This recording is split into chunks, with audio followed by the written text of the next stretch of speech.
যাদবপুরে বিজেপি প্রার্থী সমর্থনে মিঠুনের রোড শো। যাদবপুর বিধানসভায় বিজেপি প্রার্থী সর্বরী মুখার্জি সমর্থনে প্রচারে নামলেন মিঠুন চক্রবর্তী। মুকুন্দপুরের নেওয়া শঙ্কর নেত্রালয়ের সামনে থেকে শুরু হয় রোড শো। বিপুল জনসমাগমে সরগরম এলাকা। চলুন দেখে নেওয়া যাক সেই রোড শোর কিছু ভিডিও।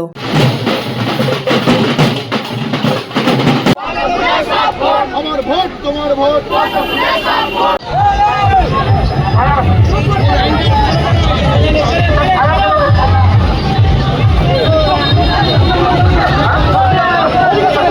থাকুন, ভয় মুক্ত, দুর্নীতি মুক্ত, সন্ত্রাস মুক্ত, সিন্ডিকেট মুক্ত যাদবপুর গড়ে তুলব এবং যাদবপুরের মানুষ তাদের স্বাধীন মত প্রকাশের বাধা হয়ে দাঁড়িয়েছে।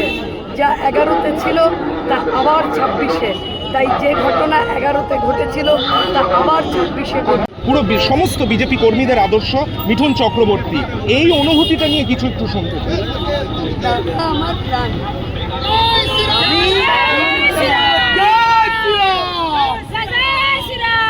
যে মানুষের আবেগ দেখতে পাচ্ছেন, মিঠুনদা বাংলার আবেগের আর এক নাম। মিঠুনদার কাছে আমি কৃতজ্ঞ। দাদা নিজে ইচ্ছে প্রকাশ করেছেন যাদবপুরে আসবেন। আমরা তো চাইবই দাদাকে, আমরা তো চাইবই। উদ্বাস্তুদের সম্পর্কে কোনো আইডিয়াই নেই, কি বলবেন সেই প্রসঙ্গে? এখন জানি না, উনি কোটিপতি মানুষ, ওনার বলা কথা। আমি উদ্বাস্তু বাড়ির মেয়ে। এখন উনি আমাকে বলছেন, আমি জানি না, মানে উনি আমার পরিবারকেও অগ্রাহ্য করছেন। এখন দেখুন, এটা ওনাদের কালচার হতে পারে। আমার কালচার, আমার দল আমাকে রাজনৈতিক যে শিষ্টাচার শিখিয়েছে, তাতে আমার উল্টো দিকে যে দুজন প্রতিনিধিত্ব করছেন তারা আমার থেকে বয়সে বড়, আমার থেকে তারা রাজনীতিতেও প্রাপ্য।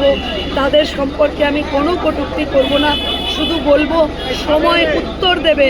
উদ্বাস্তু মানুষের আবেগ আমি জানি কি জানি না, এবং যাদবপুরের মানুষের সঙ্গে আমার যে হৃদয়ের সংযোগ, হৃদয়ের সম্পর্ক, সেটা কতখানা সেটা প্রমাণ হবে আগামী 4 তারিখ। মানুষ দেখবে যাদবপুর সেদিন গেরুয়াময় হবে। এটা সবাই, মানে যারা উল্টো দিকে আছেন তারা সবথেকে বেশি বুঝতে পারছে।